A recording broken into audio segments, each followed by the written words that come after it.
work, DJ Scotty. Nice timing. I didn't realize he does that.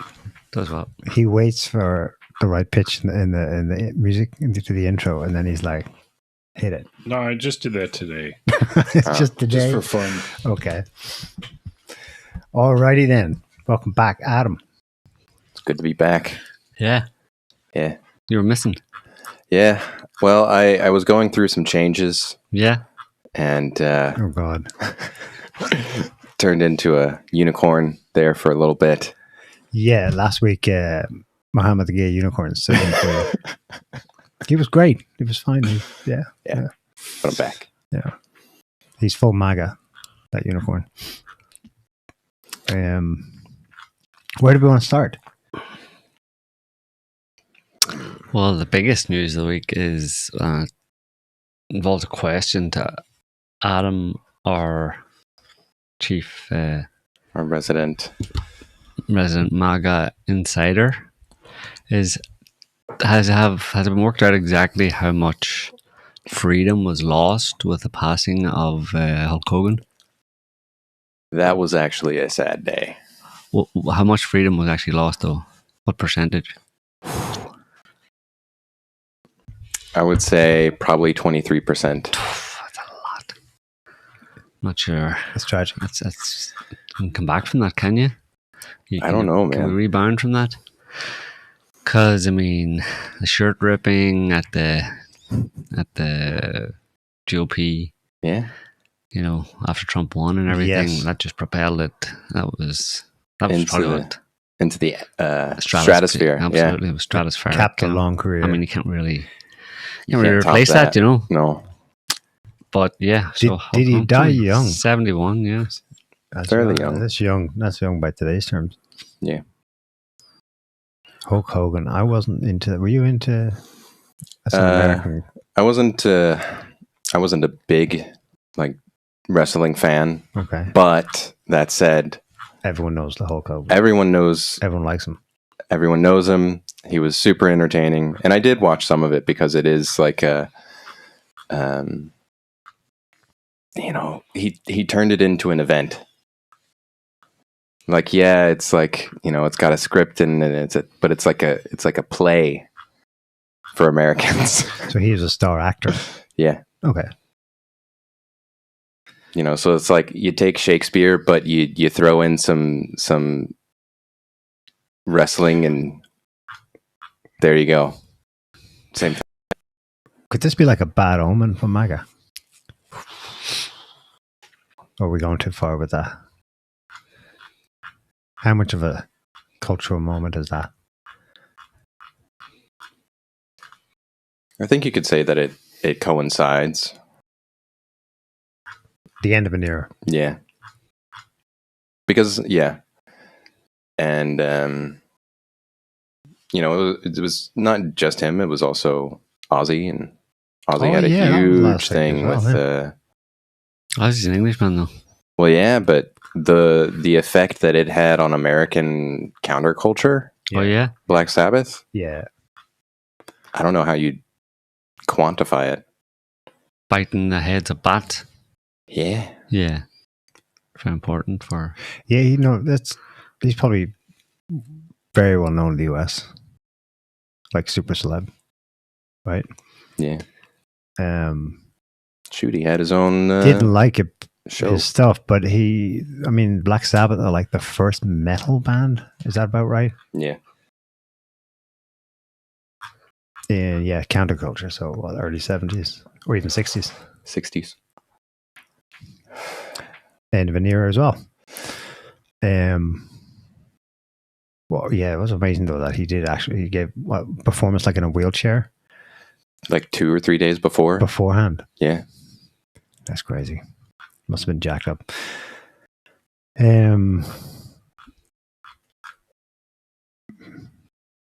Yeah, his wife though, Sharon Osbourne, trying to get kneecap banned from the United States. I think succeeding in some sense. She's Jewish, right? British, but I think she is.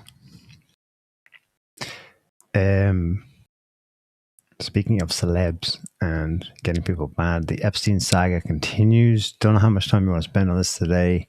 We did quite a lot last week and the week before. The big-ish news for the week, I don't know if it is big. It was talked about a lot. So the Wall Street Journal had a big spread written by there's 4 people's names attached to the article. So they're working on this quite a lot. This probably isn't fake news, or not entirely fake news.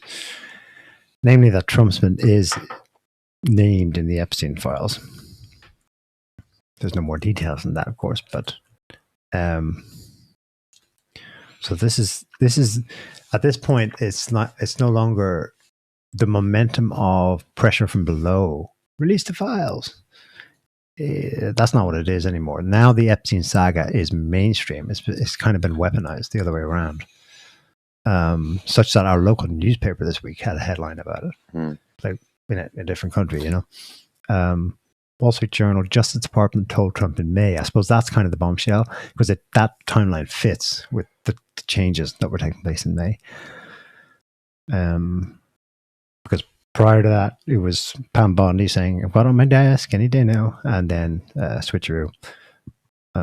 Trump was told in May that his name is among many in the Epstein Files.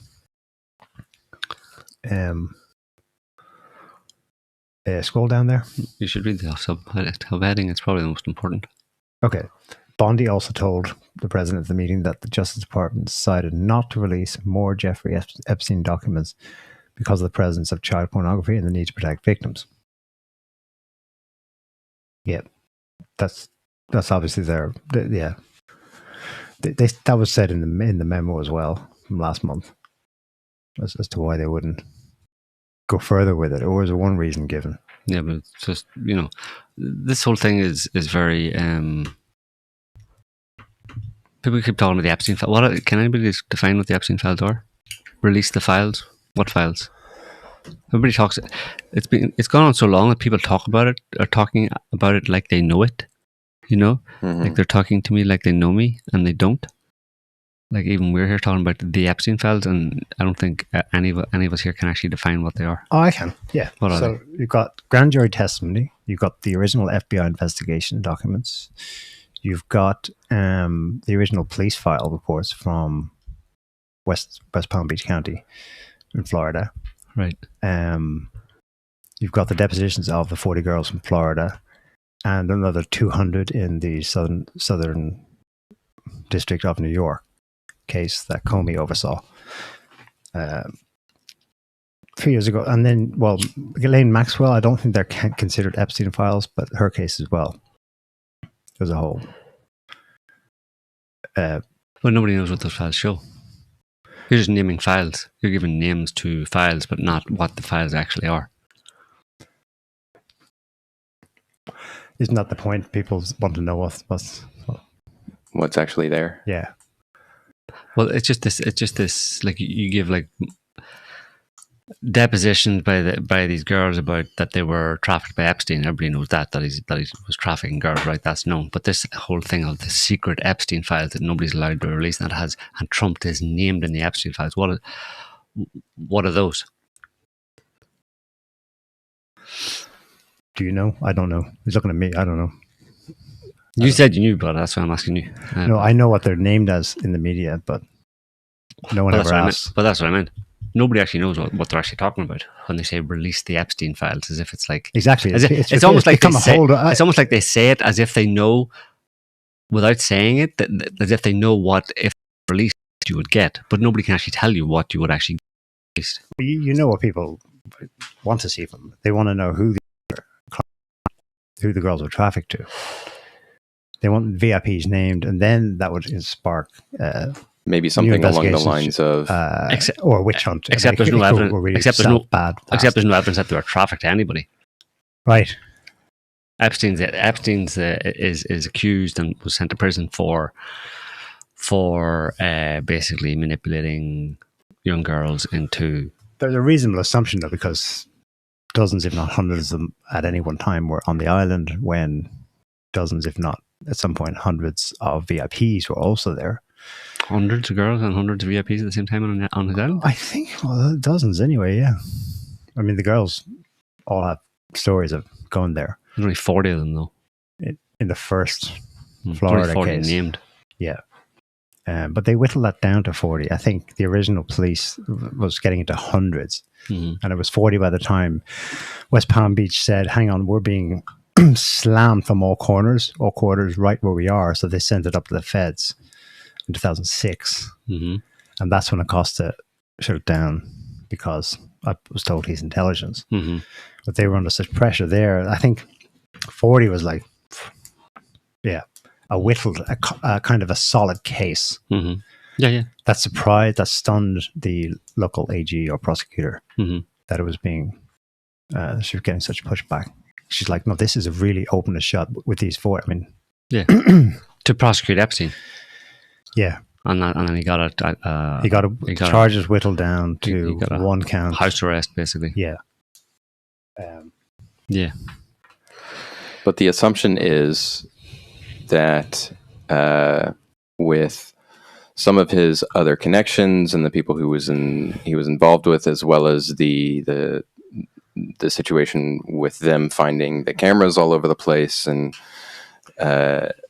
places that he owned and places where said individuals visited, Mm-hmm. that there's bound to be videos of something somewhere. Somebody. And so they would want, I mean, I'm assuming, like, you know, you don't have to show the people the video, but if you give them like the itemized list of like, okay, we have this video dated for this date and it shows this person doing these things, Right. you know, that would suffice. Mm-hmm. So basically, when people say release the Epstein Files, basically what they're saying is they're making the assumption that there are a bunch of people that are known, like I think that's how politicians it's commonly understood, and yeah. celebrities or whoever, who there's either documents or videos or photographs of those people involved in criminal activity, specifically kind of child abuse of some description, maybe, or at the very least underage. Yeah. Because it's a known thing for like politicians and, you know, political figures and well-to-do high society types to be involved in scandalous and shady things. You know, we've seen enough instances of, like, you know, mayors and governors and so on come out in public, that have been getting caught with, like, you know, cocaine and hookers or child porn, and so it's like we know this stuff goes on. So surely if he's involved, then we want to know how deep it goes. Yeah. Well, yeah. I do you have any more? Well, do you think you know what it is that someone's trying to get, or does anyone not know? Like, so Massey has forced Congress to an early recess by 2.5 weeks. So the headline here is the article. So whatever the thing is, the thing has the power to move Washington. Okay, Massey's tried to force an early vote to release the Epstein Files. Does anyone have more specific what did Massey his bill or proposal state? I'm not sure, but CNN reports on it, and it's the Epstein Files as a noun. Speaker Mike Johnson Monday says he does not plan to allow any votes and to allow votes on any measures related to the Epstein case. And that's a total catch-all. So that's whatever fucking files anyone thinks they want to get, you can't have them in the House's final week in Washington before a weeks-long recess, i.e. they come back in September. Despite intense pressure from some of his own GOP members to go on the record on the issue. It's not just Massey, but he seems to be leading it from the Republican side. The House forcing the Trump administration to turn over materials. Again, it's a noun, but what is it? No. Against his will would represent a remarkable rebuke of the president by his base. But the push has shown little forward momentum among the party's leadership on Capitol Hill because they've nixed it. Because Massey is trying to.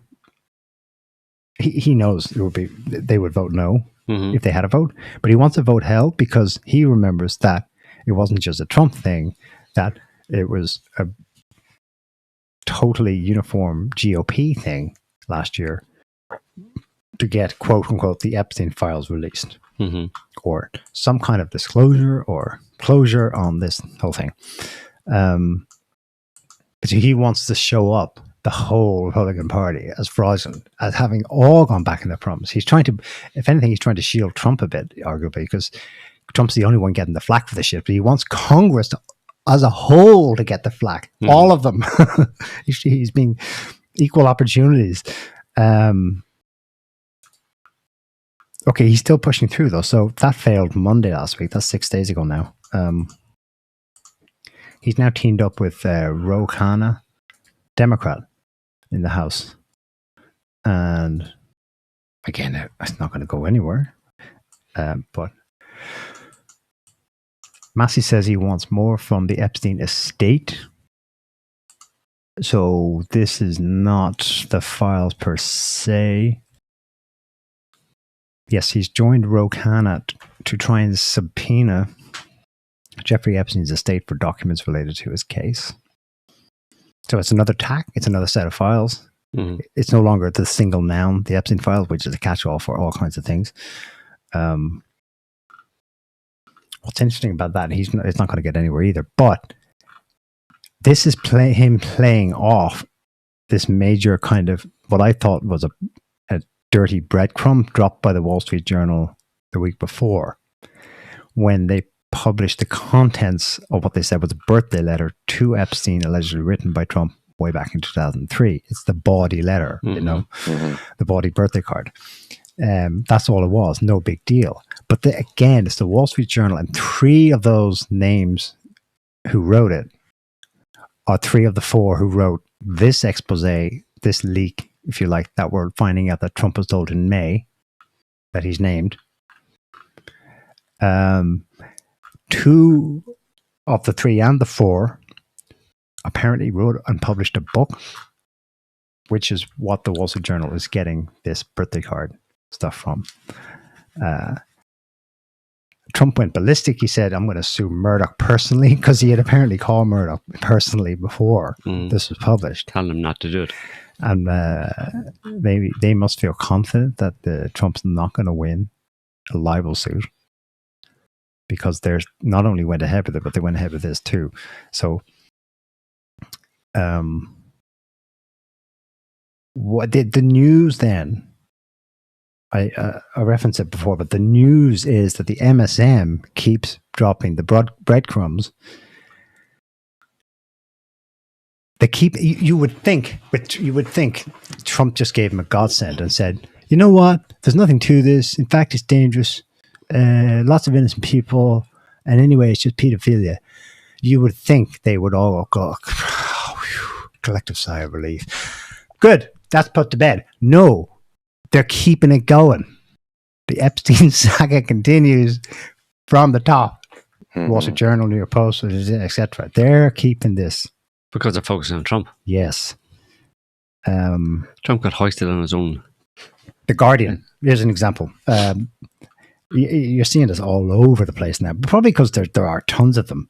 It's no revelation, but like you said last week, the weaponization of just the name Epstein and the mere association with means that if you either find it yourself, you go through, I don't know, Getty photo archives from the 90s, or someone leaks it to you, you find there's more photos of the two of them together. It's an endless supply of photos of the two of them together. New photos and videos highlight close ties between Epstein and Trump. Footage shows the pedophile, they've no problem, Epstein, the pedo, at Trump's 1993 wedding, and the two attending a Victoria's Secret, which they know is associated with, so they want you to see that too, fashion event in 1999. Trump's wedding in 93. This goes back a long time, Adam. Yeah, that must have been to Ivanka. Ivanka?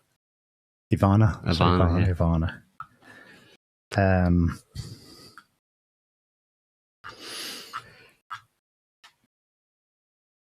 And yeah, there's no sign of anything. I don't know what has Trump said this week about it. You notice? What he said about Epstein? Yeah, Nothing. That's the whole thing. Nothing. He got Tulsi to divert onto Obama, digging up old Obama stuff. Mhm. That old, attempted coup in 2016. That old thing. Can we just let that go? No. Can't let the coup go. Yeah. No. The attempted coup. Yeah, and that's the tragedy of it, that she presents this infographic. There's a photo of her showing it to Trump over Old Resolute in the Oval Office. She tweeted herself. It generated some headlines, and it's kind of like meant to be the case resolved, the justice delivered. But that's it. That's what you get. Yeah. You get to say, there you go, it's official. But then there's crickets. Who gets arrested? What? Is there an investigation, a case? No, nothing. Apparently it doesn't work like that in America. There was In the land of freedom and democracy. Well, I mean, when you put it all on Obama like that, it's like good luck getting anything to stick, because he's got immunity, because he was... Which Trump said himself. Yeah. So I don't know what the... Yeah. That may be why he's happy to pin it on former president, because he knows it kind of kills it legally. So I win. There you see, I won in the court of public opinion. But there's no justice. There's no, that was a hell of a crime. 10 years of bullshit that followed. But before I forget, there's one other development from the White House side on Epstein Saga this week.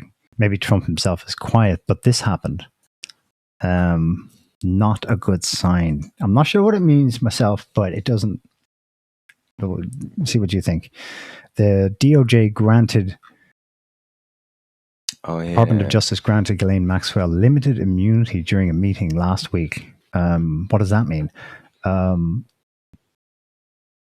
So she sat for 2 days of interviews, presumably from her prison, with the deputy to Pam Bondi, Todd Blanche. And ABC News broke this on Friday. Okay, scroll down there, please.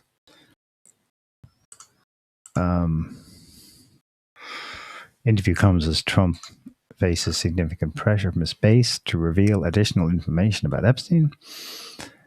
The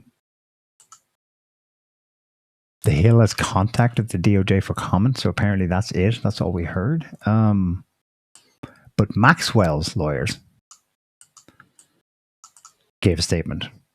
This is Maxwell's lawyer. This is why I say it's not good. This was a thorough, comprehensive interview by the Deputy Attorney General. No person and no topic were off limits. We are very grateful. The truth will come out. So the rumors online is that Trump is building up to a pardon. Yeah, pardon for Maxwell. Yeah, in order, maybe under Israeli pressure, if she is the daughter of a top tier. In exchange for what? Israeli asset. Making the Epstein Saga in the headlines go away. Who? Ghislaine making it go away by saying there's nothing to see here? No, Ghislaine's father's patrons. She's given the deposition. She's getting the information. Yeah. She'll be getting treated a pardon for giving information. What information is she going to give? She's not going to get a pardon if she says there's nothing to see here. What information is she going to give if she's going to get a pardon? I don't know. Why is Pam Bondi talking to her?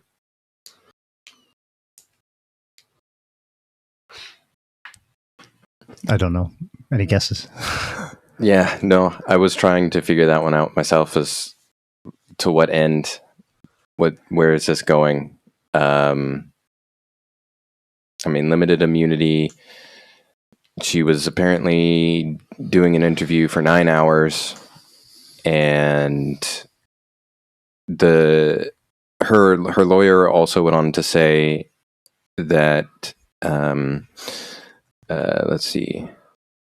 He previously told reporters he was thankful that Blanche had come to ask Maxwell questions. It's the first time the government did it, so it was a good day. Which that was something interesting, where apparently the DOJ never actually interviewed her ever. Right. During this whole Before now. Yeah. thing. They'd never sat down to talk to her. Which is a strange thing in itself. And then, now it's what for? Don't know.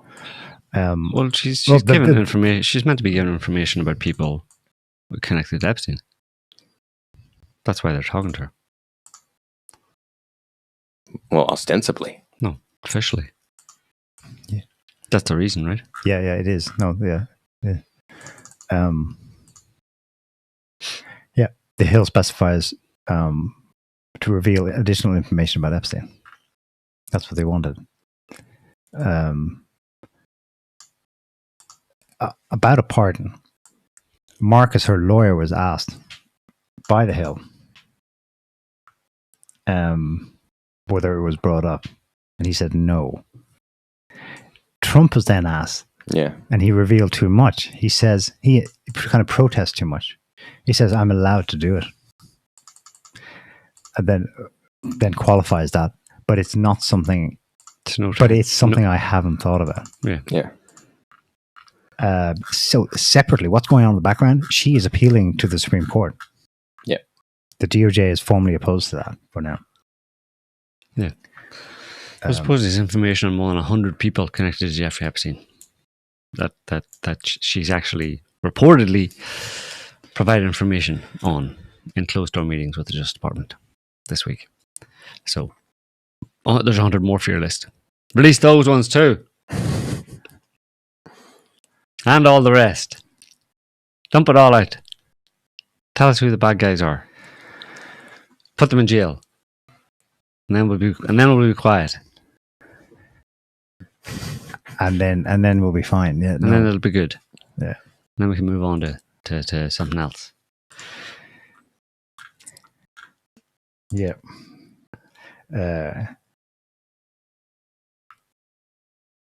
It's justice. People want justice. I'm not sure what form they think they want it in, but the less and less of it that they receive, the demands go higher. Mm-hmm. And that's probably, at least in part, what's resulting in the so-called noticing and the ADL complaining that anti-Semitism is now like 50%. What did he say? 50% of the planet's population is now anti-Semitic. It's all of a piece. I remember last week you were listening to it before the show started. Joe, did you want to play it? What? Jonathan Greenblatt explaining how anti-Semitism was up so high at never before seen levels. Yeah, go ahead.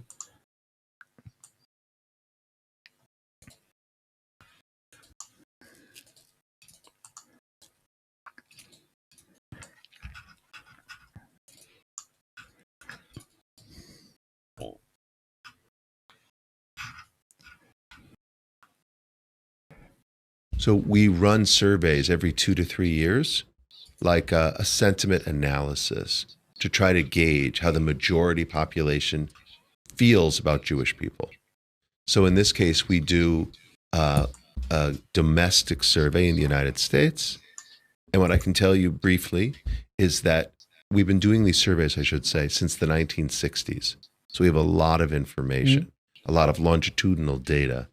We're a very data-driven, evidence-based organization. And basically, in the last 5 years, intense, elevated anti-Semitic attitudes have more than doubled their share of the population. In 2019, it was 11% of the US population had intense anti-Semitic attitudes. Today, in the last 5 years, it's gone from 11 to 24%. Now, globally, the numbers are even more stark. They're rookie numbers. When we did our Gotta first pump those numbers global up. survey of 100 plus countries in 2014. And we work with the market research firm Ipsos, based here in Paris, to do these surveys. In 2014, we found that 26% of adults worldwide had entrenched or extreme anti-Semitic attitudes. 26%. That's more than 1 billion people. We thought that was a lot. When we ran the survey last year, in 2024, that percentage went from 26% to 46%. 2.2 billion adults and change. And that's based on almost 60,000 interviews in many different languages all over the planet. So to see that the percentage of adults worldwide who with intense anti-Semitism has more than or nearly doubled in the last decade is shocking. So, and our definition of intense anti-Semitism is people. I'd love to know. Is people who don't blow smoke up Jewish people's asses. If you don't do that, that's intense anti-Semitism. That's what I'd love to know. I mean, That's what it is. I can tell you that's what it is for sure. Is President Macron of France now an intense anti-Semite? Of course. With his announcement last week that France would recognize Palestinian statehood in September. Now, this is Macron, so he can literally talk out of both sides of his mouth. But that would be the first G7 Western country to do so. That's intense anti-Semitism. Possibly. I'm not sure how. The ADO probably has very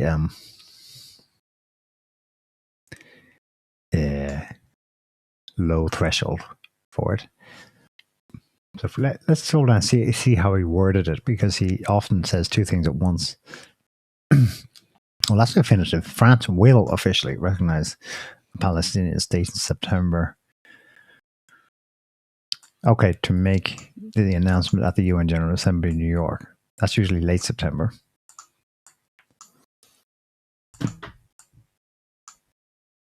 Yeah, we need an immediate ceasefire, the release of all hostages, and massive humanitarian aid to the people of Gaza. Well, by then, who knows? A lot can happen. They could be either half of them dead by then, or half of them on boats already. Somewhere else. Okay, all right. So here's what. Can you see it on there? So he sent this out on X, and originally in Hebrew. Interesting. And Scotty, see if you can search for let's see, disarmament. No. Okay. All right. Armament. Let me try sending it to... No. Because he actually... Macron or Netanyahu? No. Macron. He's writing in the old Yiddish. Well, So will it translate post? Yeah. So when you translate it, and you go down to where it says, an immediate ceasefire must be reached. Oh, no, that's in Arabic, though. That's not Arabic. It isn't? Are you No. sure? That's Okay, yeah. the Hebrew. That's Hebrew, yeah. Because he's writing to... Why would he write in Hebrew to Abbas? The letters are addressed to Abbas, Palestinian Authority. That's why I said interesting, because it didn't make sense. But at any rate, an immediate ceasefire must be reached, the release of all hostages, and extensive humanitarian aid to the population in Gaza. The disarmament of Hamas, the security and reconstruction of Gaza Strip must be ensured. So that, I think, that little section there kind of talks about or speaks to what you were saying about talking out of both sides of his mouth. So it's like he's going to recognize it, but does that mean that it's These conditions must be met first. exactly? And they can't be because So it's like a whole bunch of bluff and bluster. Yeah. Probably because there's a lot of pressure from the people of France for what is currently going on. Well, because anti-Semitism is up 50% or at 50%. Yeah. Which basically means at least half the world has turned against Israel. To the point that lefty liberal centrist types, you've noticed in the last few weeks, are all on board now, calling the genocide starvation. Yeah. So that's happening in Paris too. So they want to just get their ducks in a row and say, well, our position was clear. It was clear once it was all done and dusted. Yeah. So, what are the odds then of? Do you expect any of these mythical Epstein files to be released in a file format? You know, maybe a Word document, Like a PDF? maybe a PDF. You know, Times New Roman font, easy to read. Size 15. Size 15. Yeah. You can read. Do you expect any of these to be actually released and sent out to the Anyone. MAGA base? Like, probably have a. Are you in their list of email addresses? No, released. You know, maybe on the White House website, maybe Yeah. be downloaded from there. Here's some documents, rather than given to influencers in binders. Yes, no, you don't. Mm. No, No, you don't. no. Not at all. Nothing. Nobody's going to be thrown to the sharks. Well, they wouldn't even release the grand jury testimony requested by the DOJ. From 2006-7, yeah. And the judge said, From his first trial. no, my hands are tied. Can't do it. Yeah. That I was think last there's week. probably some, I mean, you could think that that's a kind of conspiracy or some kind of like corruption going on there, and he's part of that judge or whatever is part of it, but there's probably legal, Surname Rosenberg. yeah, well, there's probably legal requirements or legal blocks to releasing testimony that could be interpreted, you know, just to the publicly, that would have other people's names in it that have never been, you know, accused of anything, let's say. Sure. But that would be the basis of then trial by public opinion, would seriously impact any potential, you know, there are obviously legal issues around that. So I don't think it's him saying his hands are tied is like, oh, I got a call from, you know, Yeah. somebody telling me don't do this, you know. Legally tied. Yeah. But basically, you can't have. I mean, if there's a bunch of if you release a bunch of information, especially to the public, about a court case to do with Jeffrey Epstein, and where the prosecution, the case against Jeffrey Epstein and Ghislaine Maxwell, or separately, whatever, was you trafficked girls for yourself. Let's say you're trafficking girls. That's it. Just you're trafficking young underage girls and engaging in sexual activity with underage girls. This is what we're trying you for, and we're finding you guilty, and you're going to prison. Sort of going to prison. In 2006, he didn't really. He kind of did, but then later he did go to prison, but just for that. So in the testimony of those witnesses who are the victims, etc., if they mentioned that, yes, Jeffrey Epstein, you know, Ghislaine Maxwell, you know, manipulated me, took me off the streets, brought me to Jeffrey Epstein, he kind of groomed me a little bit, blah blah blah, and they're like, okay, that's it, that's enough. Well, we have your testimony. Like, well, he groomed me and, you know, he abused me and that kind of stuff, but then he actually brought in some of his friends and they abused me as well. Well, we're going to have to leave that part out because this is just about Jeffrey Epstein. We can include that in your testimony. It's not going to be used in this case against Jeffrey Epstein, because it's only against Jeffrey Epstein. So they said all that, and let's say in those cases named other people. If that testimony from those court records, whatever, was released or will be released now, and other people were named by those girls or those women, then those other people would be other celebrities, other famous people, will be tried in the court of public opinion, making it literally or practically impossible to actually try them later on. But if those things were not admissible in court, then just exclude them and just release. Because otherwise, what they're saying back to them is, it's an absolutely solid case against Epstein and Maxwell, pretty much alone. It's so solid. It's grotesque. It's so bad. It's so bad you don't want to hear it. But they're not fine. Well, then leave out the inadmissible stuff and just put that out. But they're not going to do that. They won't do that. They won't do that because they should buttress their case. But there's no point. You wouldn't be releasing information that people don't already know. Jeffrey Epstein's quote unquote dead, and Ghislaine Maxwell's in prison. Why would you be releasing? Nobody's interested in the information, seeing the information that sent them to prison. Yeah. Everyone's beating around the bush. What people want to know is why this guy was protected for so long. Well, where he got his money from? He was only rearrested by the automatic triggering of the fact that his plea deal of 2006 was overturned. It was ruled inadmissible because the victims' families got lawyers, smart ones, who used the Victims' Rights Act to say that that's like completely against all these points. And they went, "You're right, it is." Boom! The next day, DOJ had to issue an arrest, a rearrest of him. It took coming in from Paris. Gotcha. It took more than 10 years for that to happen. Yeah. They did. Yeah. He was got again on a technical almost. What people want to know is the answer they already know. It's somehow they want it official. They wanted official. Well, they wanted official that Epstein was intelligence. Therefore, it's used over our government, including the sitting president.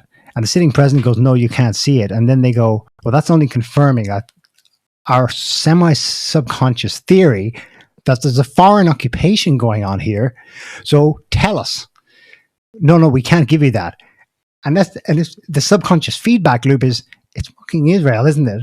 It is, isn't it? And you're seeing it everywhere. Everyone is thinking it and saying it to some extent, mostly thinking it, afraid to say it, in fact. That's what the Epstein Files release is. They want to uncover. Well, I think it's. I don't want to know. I don't know if it's only the Israel thing. That's. I mean, that's even maybe a. I don't think that's the majority of people are focused on it being Israel necessarily. I think they're aware of, like you were saying at the start of the show, Adam, that this kind of thing has happened before. People know that there are high level political and pedophiles and other people in high level positions in government and in business and stuff, who have been caught periodically over the years, whatever, doing this, and we know they have this proclivity, and we suspect that Epstein was one.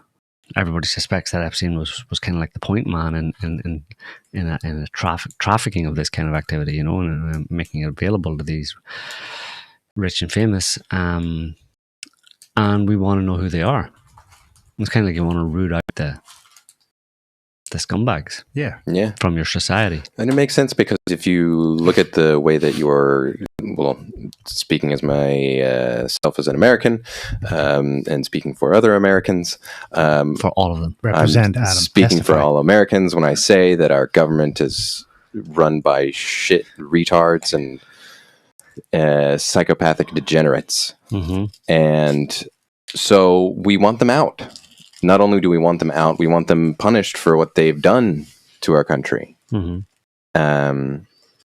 And so when we know that, again, we have a way to... There is these people who are sick and twisted and evil, and they are part of destroying our country, and maybe we can't get them on destroying the country because it's not exactly illegal to it's not illegal to be incompetent, Mm-hmm. but it is illegal to diddle kids. Mm-hmm. So if you can't get them for that, then get them for this. Mm-hmm. Either way, blood. We want blood. Or jail would be Preferably jail, blood. but if not, we'll take blood. Yeah. And they're being systematically, I think that's the right word to use, systematically refused. And is it lawfare, or is it legitimately, that's it? There is no evidence of being trafficked to. It's just those two. It's just Maxwell and Epstein. If it was just those two, there wouldn't be an issue with releasing or making it clear, providing some more evidence or some more piece of data, whatever that made that clear. But yeah. Well, I mean, that he was trafficking. I mean, that's the allegation, right? It's all out in the open. Like what do you call her? Virginia Giuffre, Roberts at the time, Prince Andrew, that big doofus was hung out to dry. I don't know why, but like you were saying last week, maybe they just wanted rid of him, wanted him out of their hair. From geopolitics and stuff. So they wanted to get rid of him, but and maybe it was just part of tarnishing the royal family,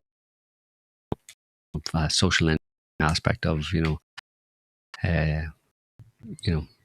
tarnishing the image of the royal family in English people's eyes as well, which it did quite a lot. Like, oh my god, Yeah. Obviously the monarchy in the UK quite a lot and stuff. From that you can infer, I suppose, that these people may, if you go with that idea, that you infer that they think that people should have all of their gods and heroes kind of thrown to the ground to demoralize them or something like that. This was happening at the same time the Catholic Church was being ground to dust. Right. So, that might have been a calculated maneuver. But that's it then. But then once you do that, then you let it out of the bag type thing. That it's not, obviously it wasn't just Prince Andrew, right? This guy had a lot of friends, knew a lot of people. You go back to he's at Trump's wedding in 1993. How long has this guy been around? How many people are involved? You're talking here about 30, 40 years that this has been going on. This guy's been moving within these circles and stuff, and he's got, and we know that the Israelis and / deep state in the US, run those kind of operations, honey trap operations, they used to call them, whatever, but this was much broader, total honey trap information awareness campaign, basically, to go massive. Let's not just target one person. Let's have this center, this point man, Epstein, let's set him up as a financier, a guy who is well known, or spread the word that he's a very good investment advisor to the rich and famous, and he's got other things that he can do. He's a fun guy. He likes having a good time. You love him. Go and hang out on his island and see what happens. Click, click, click, click. Gotcha. All right, next one. Who else we got? So, yeah, we talked about this last week, basically, but that's what's going on, and that's what people want. Whatever detail, people want to know that that's true. They want evidence that that's true, and they have a strong sense, a strong feeling for good reason, that there's a wealth of information that would prove all of that to be true in one way or another. Like in the broad strokes, maybe not the specifics, but in the broad strokes, that would all be proven to be true, can be proven to be true, and that it's these crimes are serious enough that it's not just a matter of people knowing about it, but that the people involved should be prosecuted and go to jail. Like I said, get rid of all the bad eggs out of society, out of the upper echelons of society. And it could be almost like a self-protective mechanism for people that they may, like you were saying, semi-unconsciously or unconsciously, people may be aware that that level of rot and corruption and depravity and that kind of stuff at the level of government and business, upper levels, the ruling class, let's say, that those are the people, are the stewards of the country, and stewards, or they're the captains of industry and the captains of government and all that kind of stuff. And they're sailing the ship, and we're all on the ship. And if they're a bunch of fucking psychopaths, where are they going? They're going over a waterfall. So we need to get them out of here before they do damage to. Yeah. So it's not just a moral question, maybe, but also one from a very practical point of view, like societal our lives literally could be on the line here if we don't do something about these people. Yeah. Indirectly through the policies that they would enact, the things that they would do to the country and stuff. And that's why it's a big disappointment in Trump, because he was the guy who was meant to correct course. But he seems now to be someone who's fallen in line with having to protect these same people that he openly recognizes, and Tulsi Gabbard recognizes as being the deep staters, people who tried to, Obama and all the rest behind him, who tried to coup Trump in 2016, as Gabbard claims. Not that's news, but she at least provided some documents, emails and documents from Obama and other people around him at the time. Basically, the long and the short of that is it's basically the Steele dossier, that they commissioned the Steele dossier knowing that it was false information, and then spread it out as true information instead of it being false information, i.e. Russia collusion, Trump-Russia collusion. So that's all she said. But apparently when you provide documents like that, there's no one to actually go, oh, yes, I'm a judge, I'll take those documents. Or you don't even have a president, apparently, in power who can turn around and use the federal government to, which the government does all the time, take a federal government, a case against an American citizen, like Barack Obama, or pick any of them, Hillary Clinton, whoever you want, pick one. But apparently you can't do that. And Trump can't or won't or doesn't want to do it because he knows that's the way it works. You can throw all sorts of shit out in social media and call them names and all that kind of stuff. But apparently it's not possible to actually use the Justice Department in the very simple Justice Department 101 measures, which is, let's bring a case against this person. Does that all the time, but not in this case, apparently. It's not possible. You can use it for fake Russiagate stuff, but you can't use it for actual... For prosecuting people who do the law-breaking stuff. Yeah. Bizarre. The whole thing's bizarre. And that's why I suppose people are so annoyed, is that it's just like, dude, just do it. Like, just... Yeah. If you're the president, just... What's the issue here? It's like... We were sure. Like I can see the files right behind you. It's like you're talking to somebody in the room, See those files in the chair? Can you just put them on the table here and slide them across the table to me? No, I can't do that. But it says Epstein Files that I should be giving to the public. Yeah, it says right on the front of them. Just all you have to do is pick them up and push them across the table to me. You're like, it's not possible.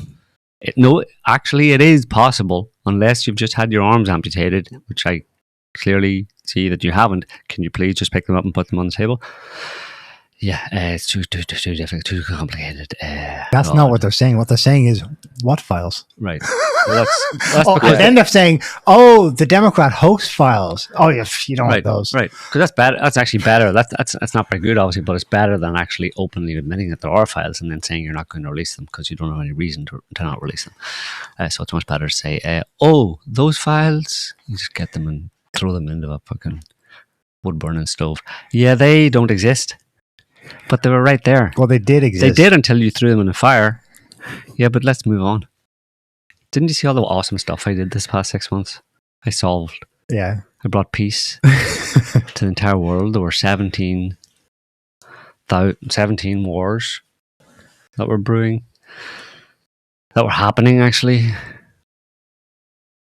Unbeknownst to you. Unbeknownst to most people. And I brokered ceasefire and brought peace to these different regions where these wars are happening. Shouldn't we focus on that? And where's my damn Nobel Peace Prize? Yeah. Shouldn't you all be blowing smoke up my ass? Isn't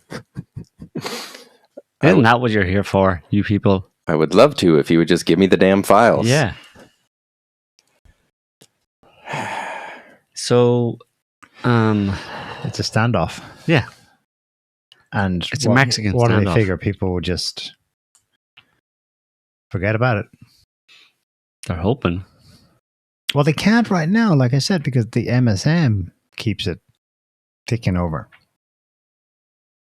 Yeah. Trump maybe wanted it to die a death, like he did when he tweeted, "That's it, Iran's nuclear program, it's all over." And then CNN starts asking pesky questions like, "Yeah, so we looked at the photos, and yeah, it looks no.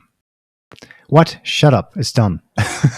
We have a CIA whistleblower who says that, it may not have been actually fully destroyed, and nope. He's lying. Everyone's lying but me. I'm telling you straight. But there you can plausibly hold out that he's lying for a noble reason. Yeah. To contain what that was to just that.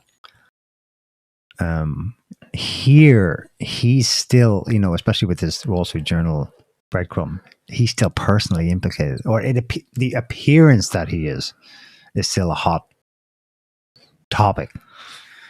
Yeah. The Democrat side, the Never Trumpers have no problem believing that. Yep, nope, yep. We've been saying it. You never listen to us. And now MAGA's gone, Yeah. boss. The thing is that it's almost like people have come of age, at least a significant percentage of the population have come of age for whatever reason. Maybe it was COVID or maybe it's just development or whatever.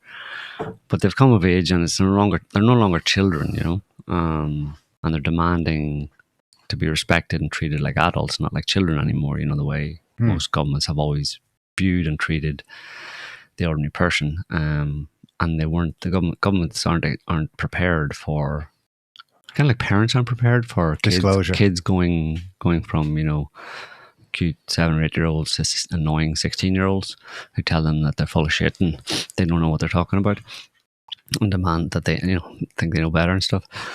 And because all of this stuff is like, you can imagine that kind of, all that Epstein stuff, and there's plenty of other stuff that goes on of a similar nature, has always gone on. All that nature, that's between mommy and daddy type thing. That's stuff that goes on in the adult world, we keep that in government and we use that ourselves to, play the game in the political world, where Trump knows that stuff goes on, but he realizes that that's to be used. So any information, they have information against him, he has information against them, and we'll just keep it amongst ourselves and we'll use it. Like Trump keeping a file on Macron. Yeah, we kind of threaten each other with this kind of compromised information we have on each other, but you never release it to the public. There's an omerta, amongst the political mafia class, but between themselves, but amongst themselves, but there's no love lost between any of them. It's currency, and it's like, well, this isn't for you, children. This is, go back to, didn't you see what Daddy did solving wars? Look, you're poking your little immature noses into something that is way beyond your ken. You're not able to deal with this, just shut up and go away. Well, and in a sense, that's kind of right, because it's one of those things where, like, for example, Musk is very very ideological in a lot of ways, and autistic, and the two kind of go hand in hand in some respects, and so he is very direct, black and white about it, and in the case of nation states trying to get things done, trying to deal with their own internal politics as well as their corruption, international things, and you got to play a dirty game. I guess you could say it's kind of like an open question of whether you actually have to play a dirty game, but given the situation, given the actual reality that we live in currently, given the playing field that they're playing, given the fact that you're playing in a sandbox, you're going to get dirty. Yeah, it's a sandbox full of manure. Yeah. So it doesn't have sand; it's got horseshit in it. So, so in that sense, like there is no real way, as things currently stand, of playing a non-dirty game. And so from the majority of the population's perspective, who, maybe they have come of age a bit, but haven't quite reached a full level of maturity to understand that sometimes you got to play dirty. to accept Well, that. that's been the philosophy among politicians for a very long time. It's that there's things that like in war, and telling lies to the public and all that kind of stuff about scale global affairs and stuff, that you have to lie to them because they wouldn't understand. They wouldn't. Those little people don't know how the world works, basically, and if they did know, it would shock them too much. They would all have heart attacks. So we're doing it to protect them. It's for their own good, because they're like children. That's been the general philosophy in the political sphere for a very long time. Which is weird. It's hard because there are a lot of people like that. A lot of people are happy with that situation. Don't tell me, just do whatever the government says, and I don't have to think. Don't tell me how the sausage is made. Right, exactly. But for other people, so the real problem here is a mixing of very different types of people on the planet of very different levels of awareness and understanding and abilities, let's say, in terms of what they're able to deal with and how much they're able to perceive of how the world actually works and how reality works, and etc. You saw it very clearly in during the COVID business. The different responses from people. So it's a problem. It's like people sometimes say two different types of human beings and all that kind of stuff, but I think it's more like a better analogy is just adults and children, or at least, adults and children. So politicians would argue that they have a moral obligation. From that point of view, in the same way an adult has a moral obligation not to involve a child in adult affairs that it can't fully comprehend, politicians have a moral obligation not to involve members of the public in affairs that they can understand because they're effectively like children.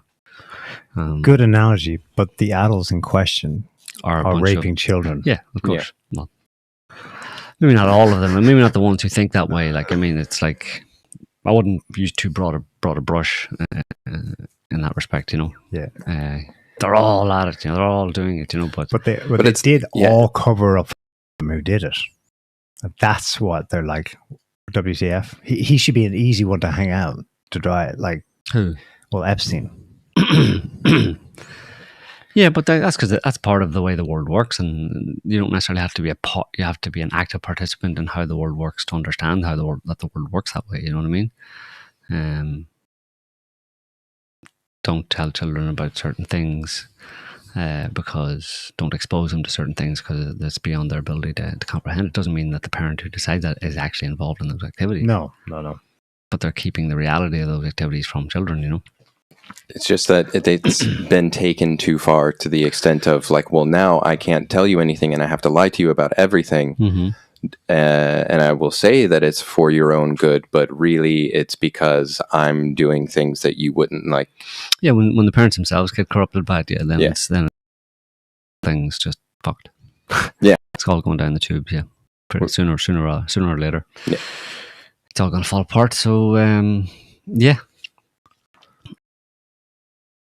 Later last week about other Epsteins. Well, speculate. You said most likely others, and not necessarily there has to be. in the same. Person, like. Yeah, and it's not in the sense of other Epsteins grooming kids, but that may be part of it too. But other Epsteins in terms of influence and access and killing, for sure. Just. We're not going to play it, but there's a 6-minute video by James Lee that popped up almost straight away. He says, I think this is another Epstein, and it's got a feature. Specifically, they overlap in interests in tech, specific projects. I think Thiel was also involved with Barack and Unit 8200 in setting up this Carbine group I mentioned last week. So that was Epstein's seed money plus Thiel. Did they meet to arrange that? Maybe not, but anyway, it's one venture where they did meet, at least corporate-wise, because Thiel is a weird guy, to say the least. Mm-hmm. I don't think he's Jewish. German, isn't he? He's German-born. Same thing, no? Germans and Jews. He's just... He's in a lab. He wants to be He wants to be put in a lab. He wants his head. Him and Jeffrey Epstein. Epstein wanted his head and his penis to be preserved for future use. I think there was something. What did he say? I think I did. I don't know. Peter Thiel. Where he's being interviewed about the human race. Yeah. Yeah, Lee included a clip from that. It's just pretty weird what he says. He's asked, should the human race continue or something? Yeah, should it be? Yeah. Yeah, there's it here. You're hesitant. Well, I'll have a listen here. He's asked if the human race should continue, yeah. The head on him too, he must have been... Somebody hit him with a frying pan or something. you would prefer the human race to endure, right? Endure, yeah. You're hesitating. Yeah, well, yes. I don't know. I would. This is a long hesitation. This is a long hesitation. There's so many questions implicit in Should this. the human race survive? Yes. Okay. But I also would I also would like us to radically solve these problems. Right. And so it's always transhumanism Yeah. is this the the ideal was transhumanism. this revolution where your human natural body gets transformed into an immortal body. And there's a critique of, let's say, the transsexual context, or I don't know, transvestite is someone who changes their clothes and cross dresses, and a transsexual is someone penis into a vagina, and we can then debate how well those surgeries. We want more transformation than that. It's the critique is not that it's weird and unnatural. It's so pathetically little. And okay, we want more than cross-dressing or changing your sex organs. We want you to be able to change your heart and change your mind and change your whole body. And then Orthodox Christianity, by the way, the critique Orthodox things don't go far enough. Like that transhumanism is just changing your body, but you also need to transform your soul, and you need to transform your whole self. And so, right, but this the is other where, wait. I generally agree with what I think is your belief that religion You can pause should be there. a friend, science, and ideas. Yeah. He looks like Frankenstein. Yeah.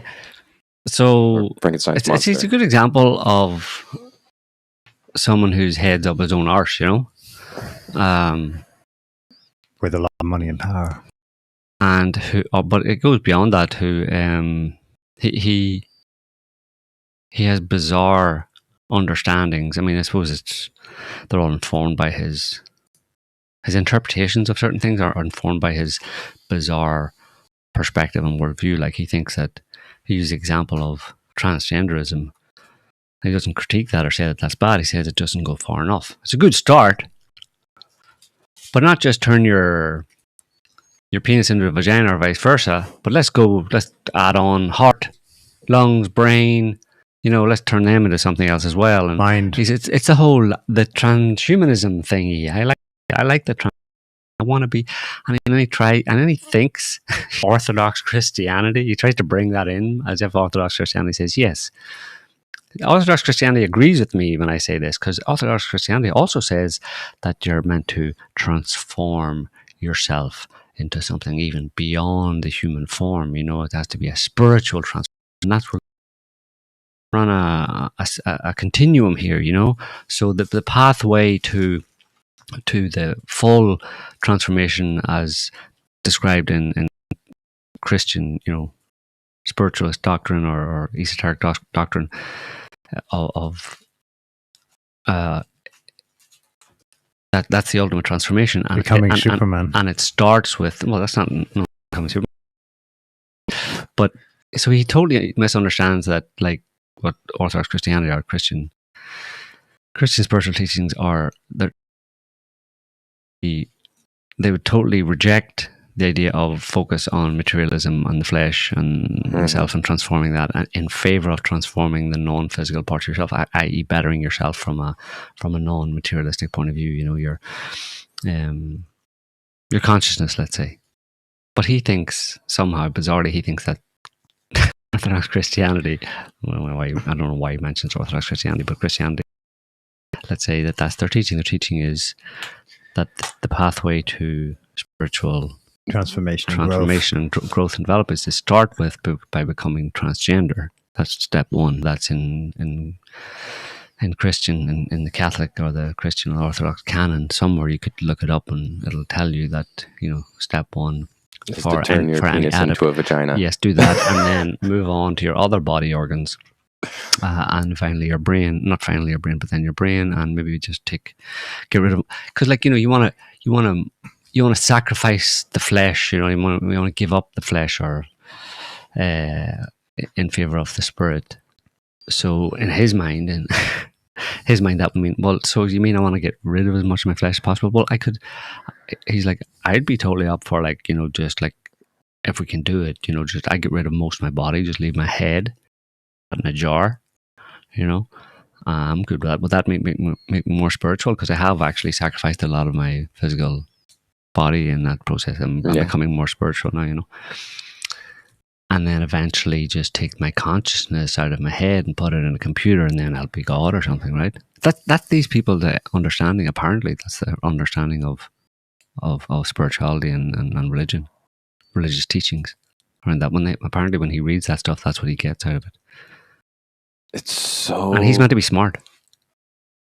I mean, he's literally a retard. Like, on that one point, he's literally like a knuckle-dragging retard. No, he's either clinically insane or just a knuckle-dragging retard. Like, he basically has, his IQ is about 60. You know, he can't understand a simple abstract concept. Yeah, he's made it lit, because he can only read the information coming in. Transforming yourself doesn't mean transforming your relationships or the way that you interact with people or the world. No. Transforming yourself literally means turning yourself into a transformer. Exactly. I want to be Bumblebee. I will be Bumblebee. I want my consciousness, we can start off my brain, put it into a transformer. There is another possible, and then just move the brain and just keep my consciousness in there, and then I'll go rampaging around the world. For the record, I don't think Thiel is Jewish, so there's no connection here. But it does remind me of. I mean, we're making light of it, like we're like, oh yeah, he's implying sort of, it says in the Bible, you know, start step one. Well, that kind of reminds you of the Israelis, and your Ted Cruz is saying, well, step one, it says in the Bible we must support Israel in 2025. And Tucker's like, what the fuck? Where does it say that? You know, but he has interpreted or imagined it that way. Yeah. There is the thing about I think it's transubstantiation. Basically, that means the esoteric promise of, and again, Fundy's misinterpreted this and took it literally as the rapture, that cometh the judgment day, we will be raptured into, and we will still be ourselves, cogently aware that I am this individual, but we will be kind of like light beings. New Agers believe this too. So maybe he's thinking of something like that, but he wants to it's like he wants to excel, he wants to bring it forward, and he thinks something like, well, we have the technological tools to do that, so let's start. And maybe that is what is meant in the prophecies and the esoteric literature. Yeah. And he's like, I can technologically build a bridge to it happening. maybe his mind is thinking something along those lines. Because he doesn't And have again, that's not dissimilar to the Jews, because Judaism talked about the prophecy of Jerusalem, the heavenly Jerusalem. Mhm. And the time would come, Judgment Day, the end, whatever, when the suffering of the wandering Jew would end, and he would find himself with his tribe as God's chosen people in the heavenly Jerusalem. in the land of milk and And honey. in the late 1800s, literalists, materialists began to interpret that as, oh, no.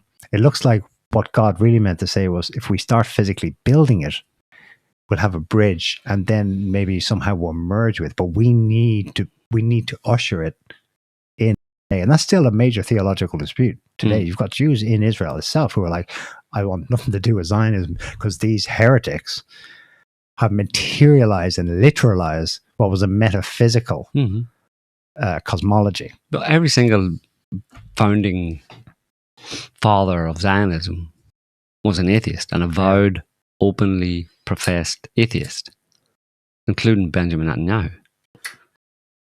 And the leaders of the Jewish state, which is, The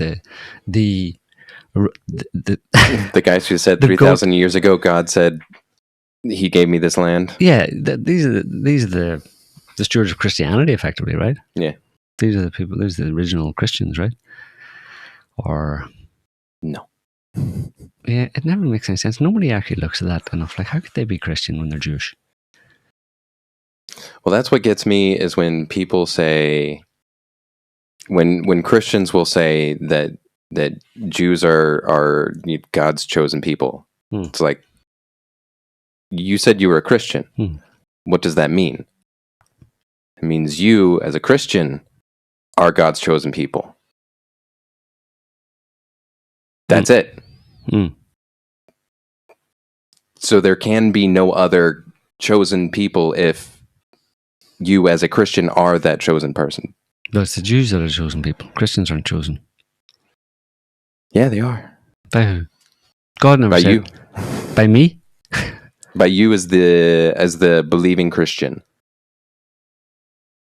So, like, basically, the idea is that you, as a follower of Christ, are. I guess you could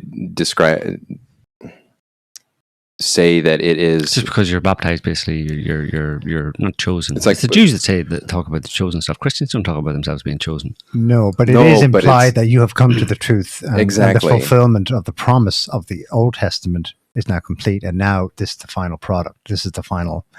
That's why the eschatological value of what makes Christianity unique is that it was supposed to be the perfection. There is no. That's it. There is no more revelation after that.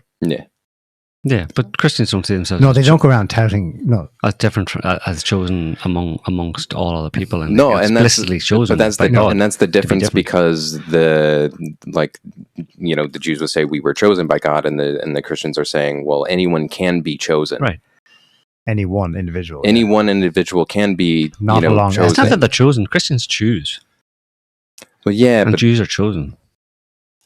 But you know what I mean. There's a difference. You're just trying to be obtuse. No, I'm not. There's a difference, though. Yeah, I think that's a better way to say it. Christians choose to dedicate themselves or devote themselves to Christianity, to Jesus.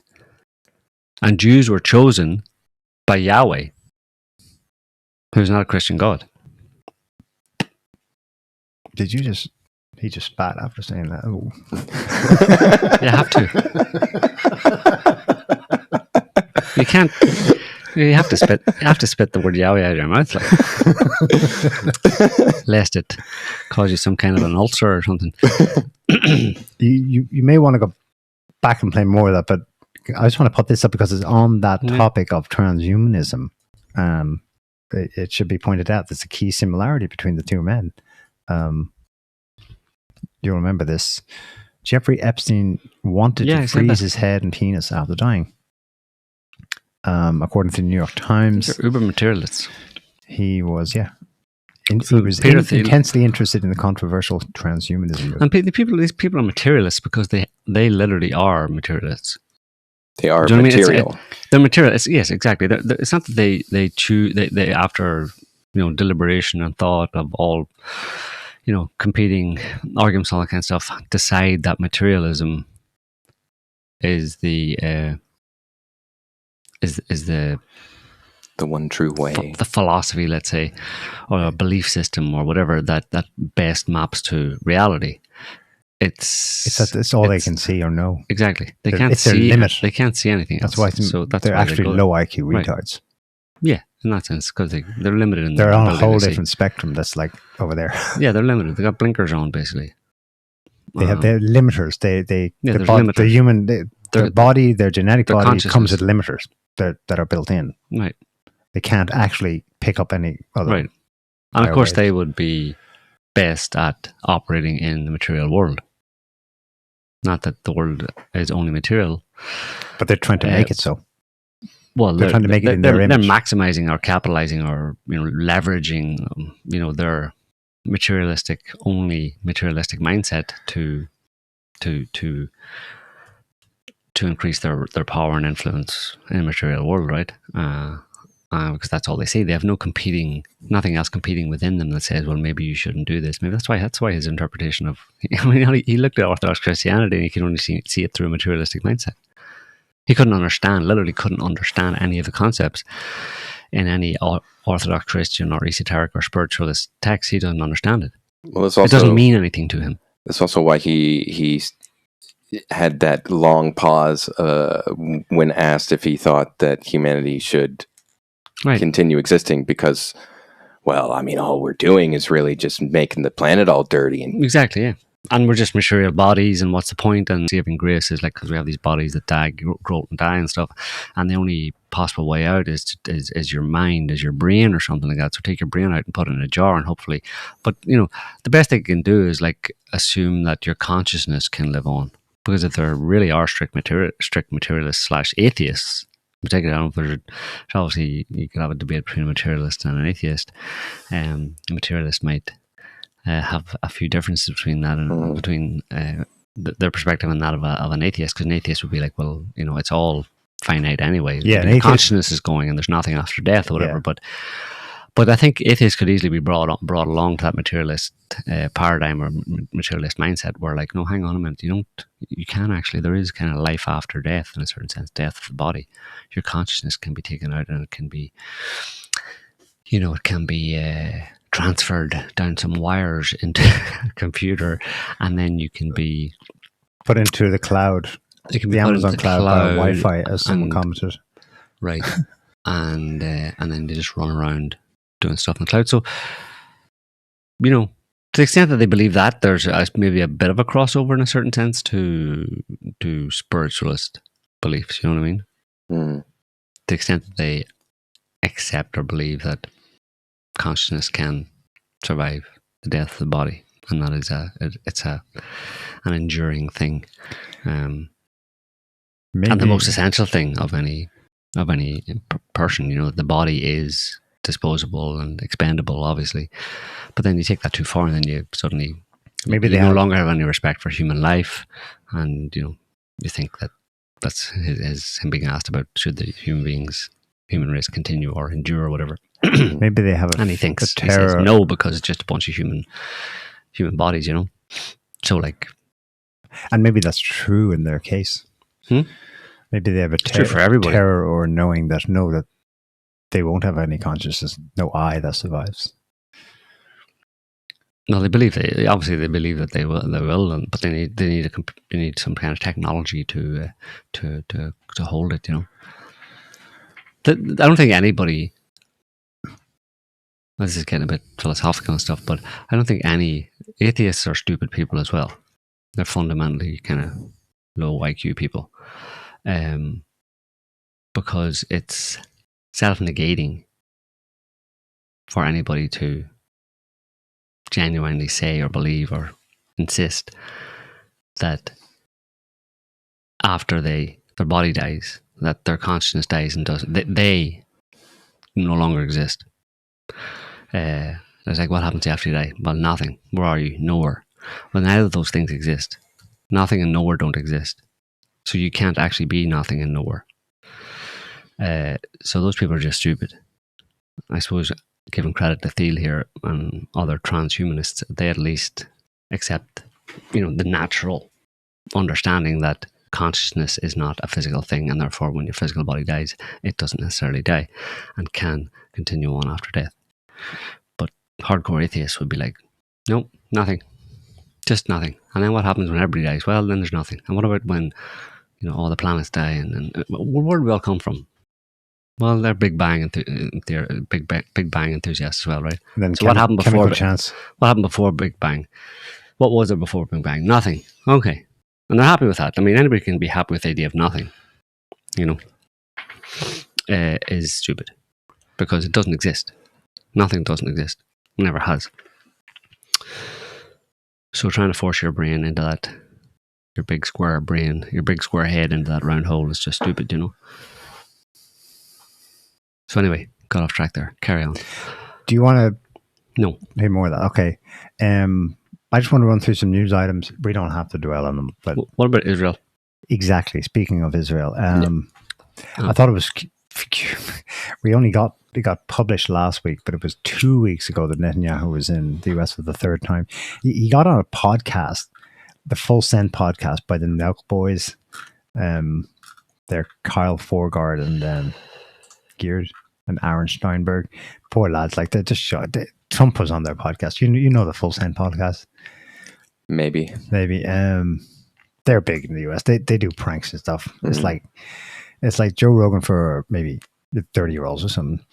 And they got excoriated for doing it. But the rumor is that Netanyahu's team tried to get him on Rogan. And Rogan said, nah. Rumor. Maybe Rogan will speak up about that. Another item. Jesus Christ. I got a slight form of PTSD when I saw this. And then I went, I don't believe it. Especially after what happened in April. Another scoop by Axios claiming that Trump's fed up with Israel. For reals this time. He's a madman. Trump's team frets about Netanyahu after Syria strikes. That would be Israel bombing southern Syria last week to quote unquote protect the Druze. So if you scroll down, they have some of the gossip from the inside on the White House. Oh, is it behind a paywall? It wasn't for me. Can you do reader view? Actually, you know what? No, do I have it here? What reader view? Oh, I have screenshots, but they're not here. Voila. There you go.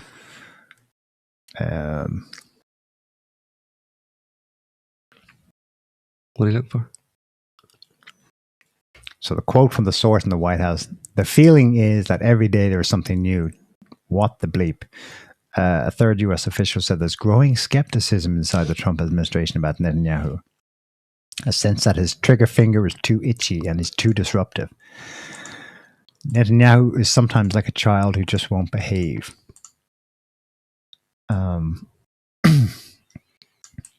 6 U.S. officials tell Axios that despite a U.S. brokered ceasefire that halted last week's escalation of Syria, this week ended with the White House significantly more alarmed about Netanyahu and his regional policies. And the scoop is Trump has so far restrained from public criticism, and it's unclear if he shares his advisor's frustrations, blah, blah, blah, blah. Do we believe him this time? What, that he's going to do anything? That they're falling in out? the White House, they're not actually on the same page. But Netanyahu.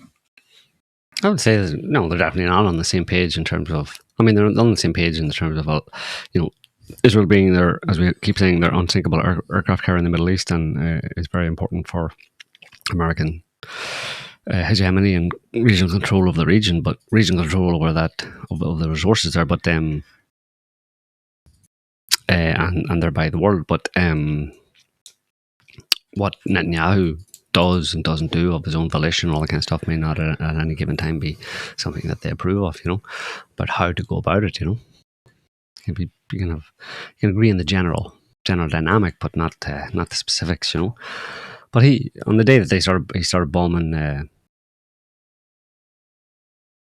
Syria, that was they had to postpone Netanyahu's trial. Yeah.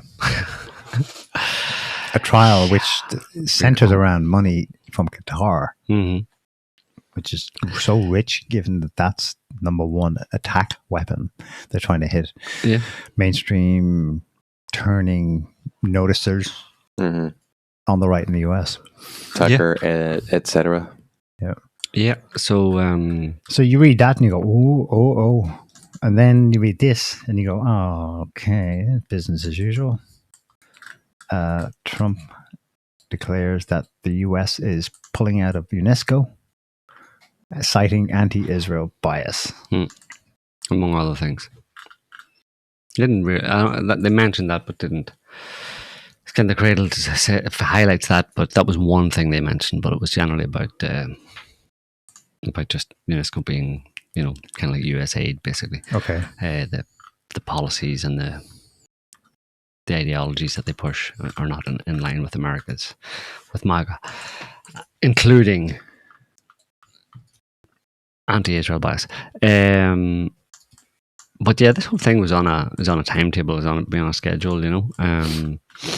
They got rid of July. Obviously, this is the process that maybe the Americans don't agree with, because the main thing that comes out of the public statements is that the Americans want a unified Syria under their Western control, whatever.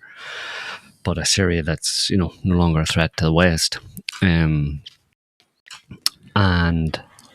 they like to see the country unified, if possible. But it's not likely under a jihadi dictator. Well, you'd have to have the right people in there, and it's obviously a bit of a pipe dream, but that's what they aim for. At least that's what they say they aim for. While Israel's like, screw this, we're, Syria's up. Syria's there for being carved up, and we're taking what we want. So that whole thing about them bombing that was the attempt, and there's some credit to that idea that the Americans want that, because the Americans obviously support Giuliani. They basically put him in power, and the ISIS head chopper, who's been rehabilitated as a new woke head chopper. He's meant to unify the country, and he's the one who supposedly, let's say, provoked the Israelis to attack Damascus, the Defense Department, and bombing in the south, bombing the Syrian Giuliani's forces, head chopper type people, jihadis. The Syrian army, it's hard for me to even say that kind of stuff, because they're calling it the Syrian army, and it's like, dude, it's a bunch of people that a jihadi head chopper that you installed brought with him. Not exactly the Syrian army. So anyway, but if you keep saying it, maybe it'll be true one day. Anyway, they went down and tried to stop the Druze from kind of taking over and kicking them out, basically. And then Israel came to the Druze defense, cynically, because Israel wants that area south of Damascus for as a buffer zone, as a security zone, for greater Israel. They just want more land. The more they have, the more buffer zones they have all around to prevent a recreation of the axis of resistance, i.e. at Hezbollah in Syria under Assad, and the Iraqi militias and the Iranians. So Israel's trying to stop all that happening. But they so they're going to they'd prefer Syria to be Balkanized, basically, rather than anything else. So that's basically what they're after, and that's maybe what the Americans don't agree with them on. So because it'll, there's a real chance of creating a lot of instability and more conflict in the area that America wants to be nice and calm and peaceful for its hegemony, ideally. So, but the Americans and the Israelis could have booted Assad a long time ago, probably in 2013, 12, 13, not long after the I think a lot has been made of, the Russian involvement and all that kind of stuff, but I think they let it simmer on. They allowed Assad to stay for all those years because they wanted Syria to fall at the time it did, because of their plans to do what they did last year, basically. Maybe they wanted to bait Russia in. Huh? No. Give Russia another Afghanistan. And that was never going to happen in Syria. No, but they specifically waited until to overthrow Assad until late last year, right before their planned attack on, in the middle of their attack on Gaza, and right before their planned attack on Hezbollah and on Iran this year. So there's a very cynical timeline about this whole thing, you know what I mean? Syrians actually the Free Syrian Army generals, there's a general that's on record as having said that about timelines and all that kind of stuff, and how they were being held back. All these different factions that were being supported by the West in Syria against Assad were being held back, and they were saying, like, look, we could get rid of Assad tomorrow if you want it. And they're like, no, the Americans don't want it, the Israelis don't want it. They want to wait until the time is right, and the time was right last November, because of all the things that have been happening. There's a very clear timeline, like there's a very clear set of dominoes, that a clear plan that was put into motion, starting with October 7th, deal with the Palestinians, deal with Gaza, by definition, by implication, the West Bank, which now they're talking about annexing. Deal with that first, then pagers and walkie-talkies in Lebanon, and then bombing attacks on Lebanon. So before that, Assad gets overthrown, surprisingly, when everything seemed to be normal. The Russians had come in and saved the day, right? Well, then within 48 hours, it was done. Oopsie, did the Russians just look away from the screen or something? So obviously it was planned and timed specifically for what we've seen happen. So yeah, I'm just saying these people were operating on a timeline, a long-term timeline that had been long in the planning. So don't assume that many things are actually just, oh, look, that just boiled over there for no reason. Very often it's a lot more conspiratorial than many conspiracy theorists think. But it's not conspiracy, it's just realpolitik, and the ability to do what you can and want to do based on your influence and your leverage and your it's power. Like the Oded Yinon plan. Yeah. From the They've 80s. talked about it for a long time, about even Israeli historians and all that kind of stuff. People. Well, in that, then I would bet on Israel winning and getting what they want in Syria. Yeah. Over US. For sure. What did Axios say? A bit perturbed. What the fuck? Yeah. A bit annoyed. And then in a similar vein, you have stuff just erupting out of nowhere in Thailand and Cambodia this week, although it has a history to it. There's border dispute going on there, going on in the background for a long time, but it hasn't very often broken out into serious violence or over the years, just once or twice, but not even that serious. This has been the kind of worst one, I think, since it began, and it's a legacy of Western involvement in Asia, Southeast Asia, whatever. Going back to the Vietnam War and the carving up of that part of the world and the creation of borders and all that kind of stuff, Laos, Cambodia, Thailand, etc., etc. France did that. France did that. Disputes over border areas, but also more recently, the reason you have to read between the lines here and apply the theory to this, which very often fits, which is it fits into global geopolitics. It fits into China's One Belt, One Road, which people think about it knitting together the One Belt, One Road project, knitting together Eurasia. So China building networks out of China westwards, through Afghanistan, whatever, down to Pakistan, India, over to Europe, all that kind of stuff. But there's if you only look at that, you miss out Southeast Asia, the whole area contiguous or just south of China, which is very much a part of the One Belt, One Road initiative as well. So I have a couple of maps here if you just want to throw it up.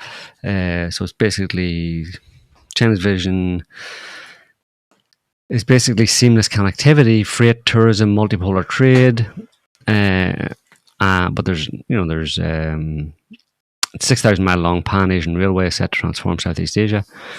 High-speed rail lines are underway and coming from Kunming in China to Laos, Cambodia, Thailand, Malaysia, and Singapore.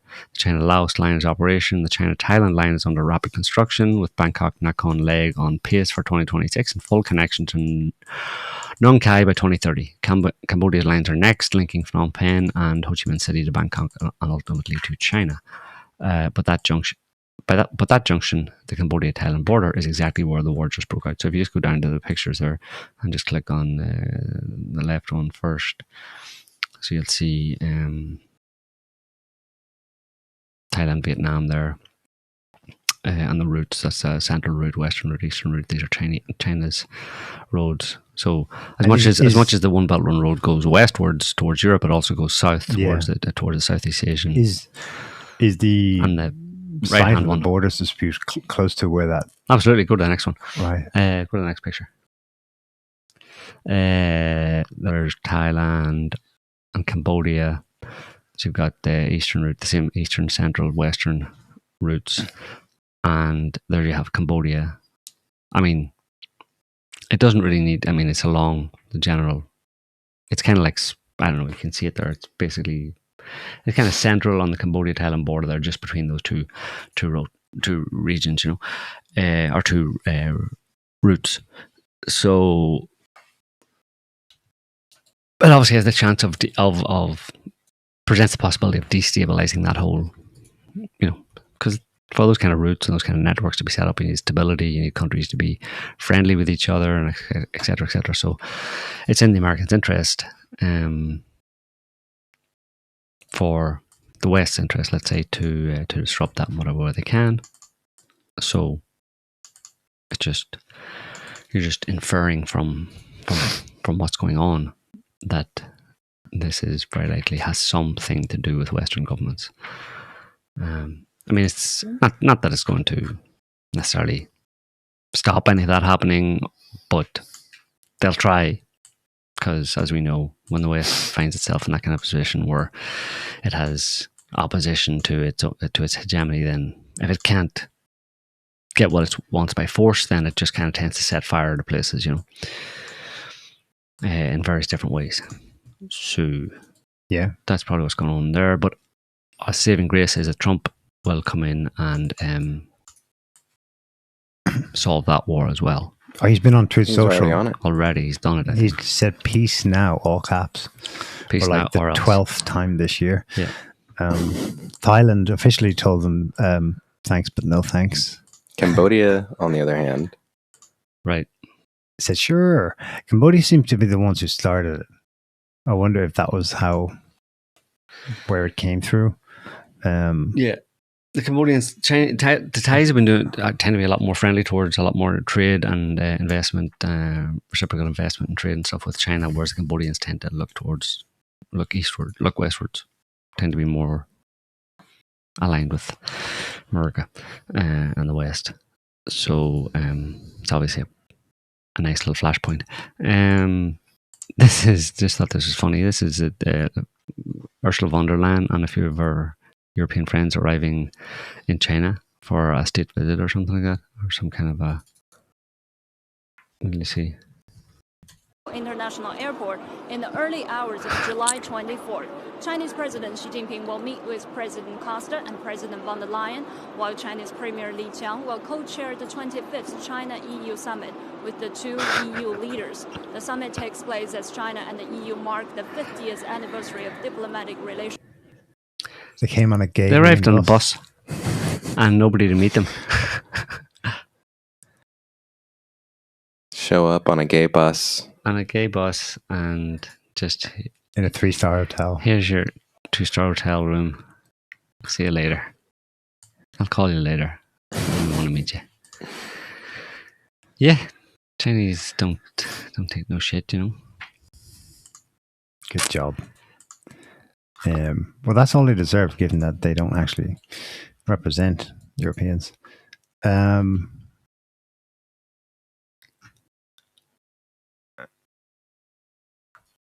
It's not all going Israel's way. The Netherlands has formally listed Israel among countries that pose a threat to it for the first time. It said it was going to do what? The Netherlands. It's going to shout at people. Intelligence Service published a report that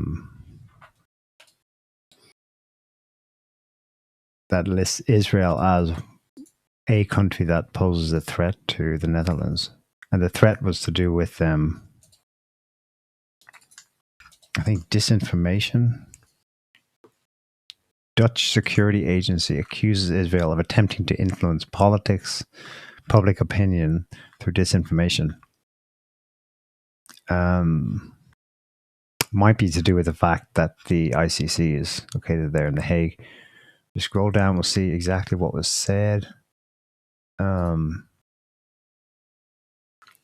Israel is included for the first time on its list of foreign states that pose a threat.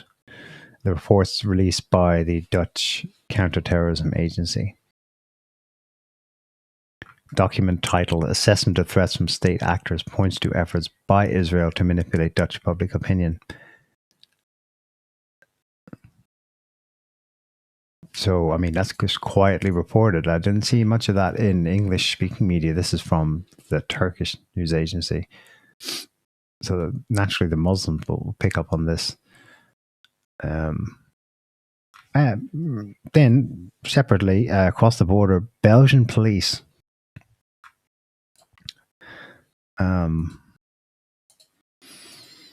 maybe this is token, maybe this isn't the opening of floodgates, but Belgian police questioned 2 Israelis who attended the Tomorrowland music festival over war crimes accusations. So they must have been tracked, coming, and apprehended. If you scroll down, I think the Israeli embassy had to intervene to get them out. They briefly held in question 2 Israeli citizens who attended the festival last week. Prosecutors said they had received legal complaints alleging the 2 soldiers were responsible for serious violations of international humanitarian law.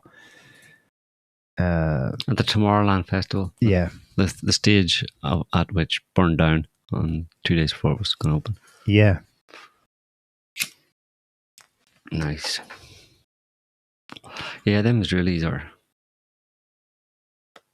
have to go on holidays to Europe, you know, after they've done some killing in Gaza. Have to go and cool their jets somewhere in Europe, you know. Well, the Israeli media is putting out reports about, you know, how to navigate that legally when you're on holidays.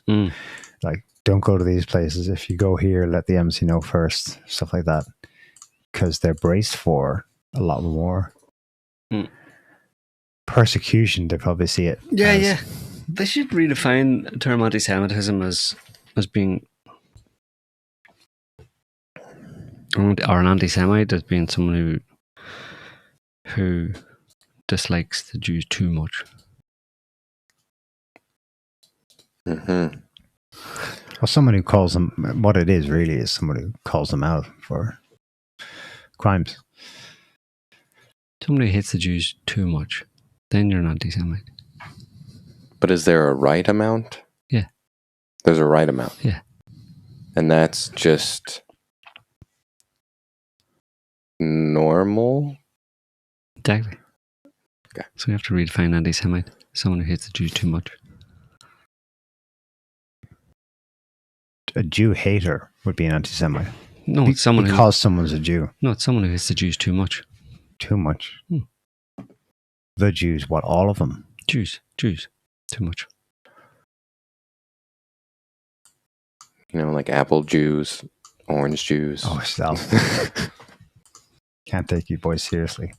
No, but I think it's a good definition.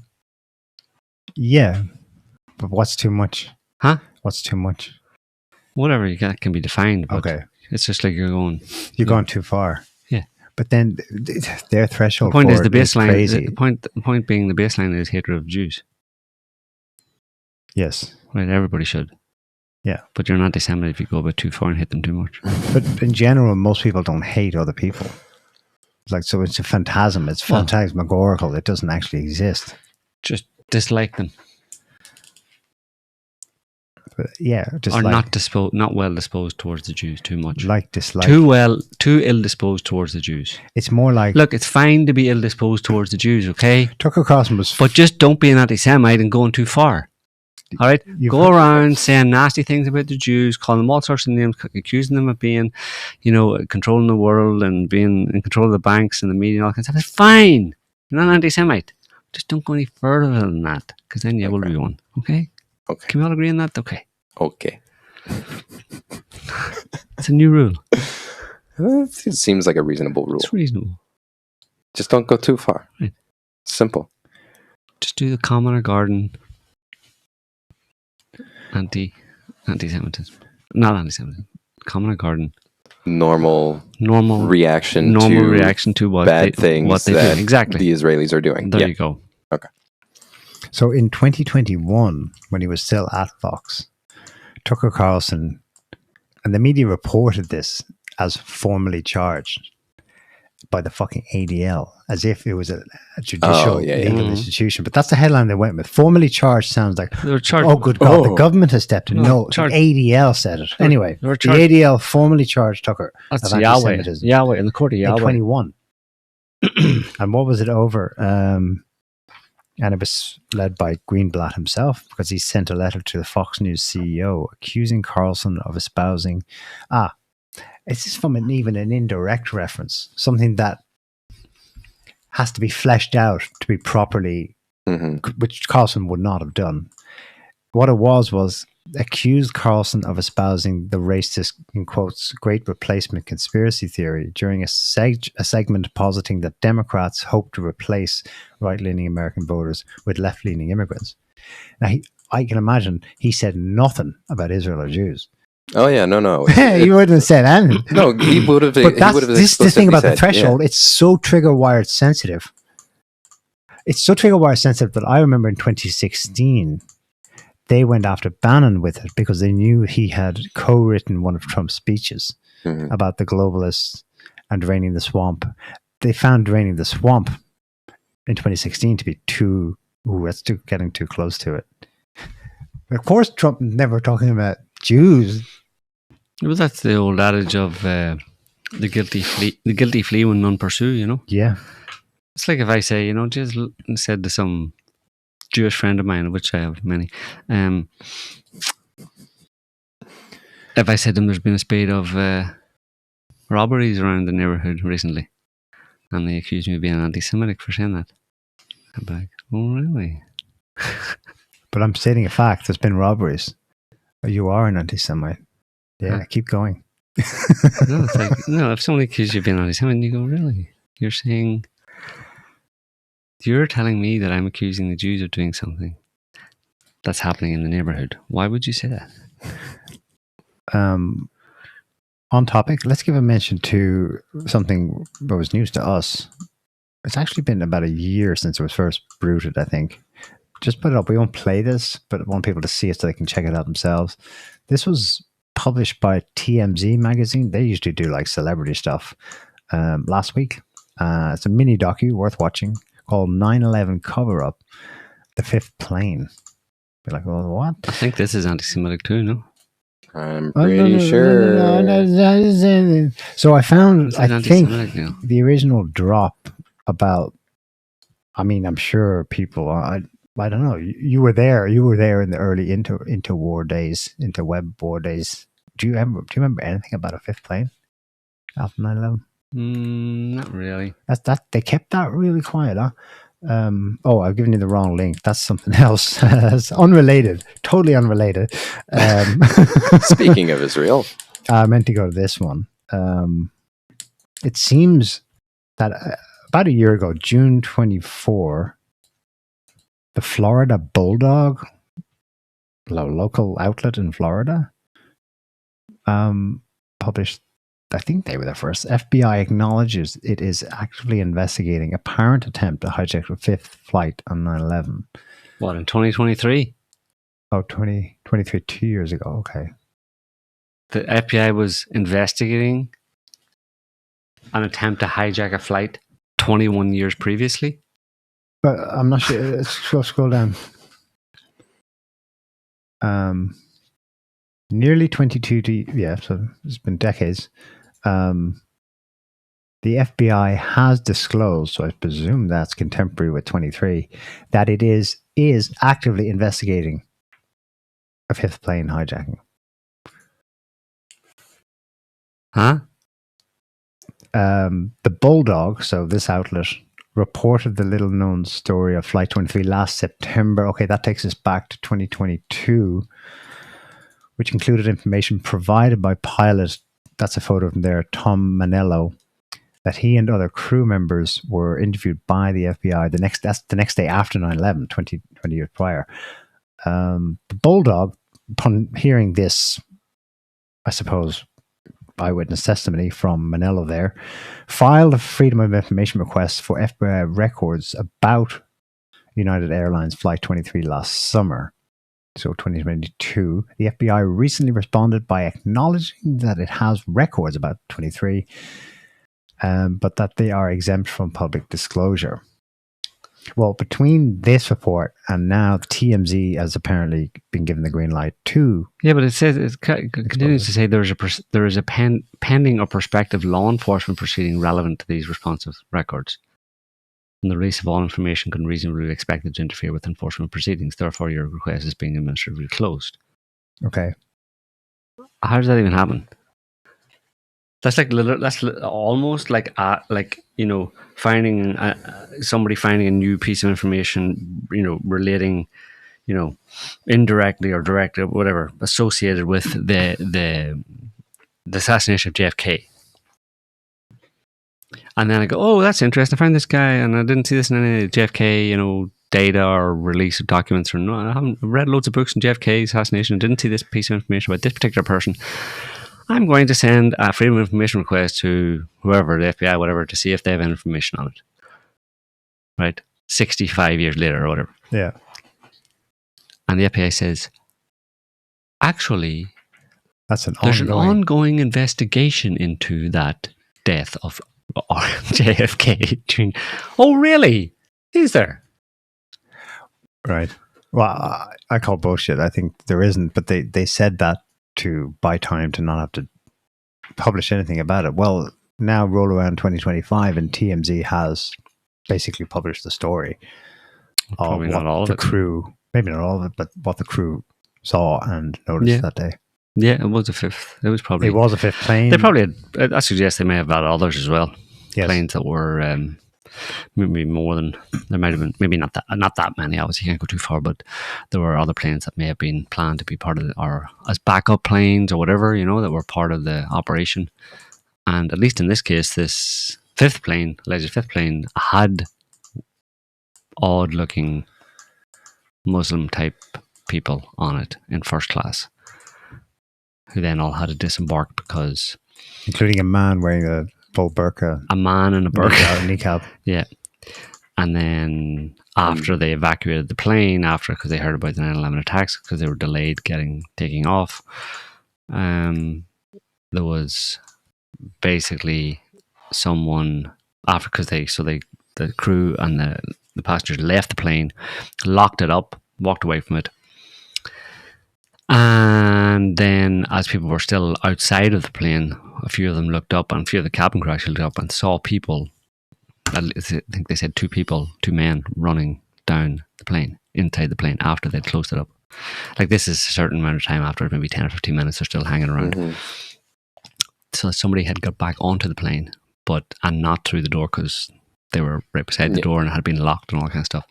So they got up in through, there's a hatch near the front of the plane, or maybe it's near the back, whatever thing's near the front, that has all the kind of electronics and all that kind of stuff to it. And then from there you can get up into the cabin just in front of the door where you get in.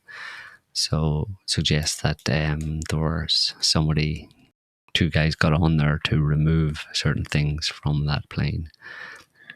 Because it was no longer going to be used for the purposes that it was going to be used for, i.e. remotely flown into another site, another landmark. Yeah. And covering that up, I mean, we just get in, you pull the boxes. Why cover it up if it's 19 hour hijacker, but actually it was 24 or 5? well, you just say there were 24 or 5. Why cover up 4 or 5 of them? Because they weren't involved. Because it didn't happen. Because it didn't happen, but there's reasonable grounds based on what we've seen in the documentary that they were part of it. Yeah, but that's why they covered up. And then there's no trial of those guys. No, of course not. Yeah, because so what happens to them? They literally, at the very least, it's a cover up for some of the perpetrators of 9/11. You just ate it, and they're gone. They get away. The 2 guys who ran off the plane after were sealed, and the 4 suspicious Muslims in first class who were boarding as regular passengers. Yeah. But they weren't involved in 9/11. No, but they were. I mean, they were. Isn't it that there were 2 box cutters in economy class in one of the seats that were found after? Maybe, or something like that. But no, but obviously we're talking conspiracy level here. Like, I mean, it's like if I'm planning to do something with a bunch of guys, but then as it turns out, 2 of the guys can't actually involve themselves, and well, then they don't, you know. Yeah. I've got 19 patsies. I've got 24 patsies, all on different planes, but I only end up using 19 of them. Well, then the 4 or 5 that I didn't use. No, they're only 19. Why? Because it's only 19 actually are used to fit the story, to fit the... Yeah. Yeah. And therefore it's solid evidence of real perpetrators using patsies, and when some didn't work, letting them slip back into society. That's what it's evidence of. No, well... Because otherwise you've got passengers and crew who interacted with them and got freaking PTSD from it, as the documentary shows. But they just escaped. These are a bunch of evil people who were doing harm to America. They came into the country, their operation didn't work out, and so they just melted back into the crowd, right? And the FBI can't do anything about it. Oh. They launched the world's largest dragnet manhunt, and they get plenty of other accomplices all over the world. Black-sighted, Germany, renditions, Gitmo.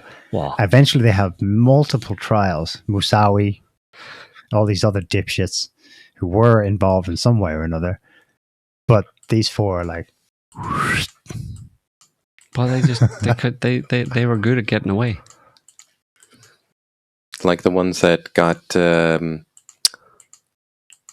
somehow evaded death and didn't die because... They were almost certainly offed somewhere else. Like quietly. the ones who do the crime, it's easier to catch them, you know? Because they've done the crime. But the ones who don't, well, you don't prioritize them, right? And especially when you've got a war on terror to launch, you know? You've got all the priorities, you know? Mm-hmm. So, anyway.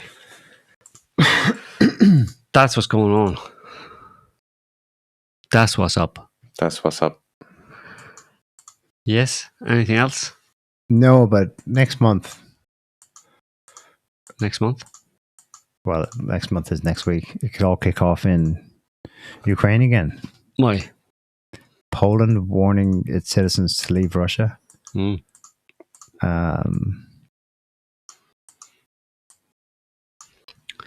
That's the only real noise. But then there's Trump saying, "Yeah, I said 50 days, but it might be earlier." NATO's going to invade Kaliningrad. Who's going to what? NATO. Who said that? He was Swedish or military guy, general, or maybe British. Actually, one of them anyway. Said it, yeah, to the point that obviously the Russians responded to it. You know, Russians had him put out official Peskov and Putin as well. I think both of them actually responded to the statement and said, over my dead body. Pretty much over your dead bodies. Yeah. So, yeah, we're going to leave it there. What do you call a detective who accidentally solves all his cases?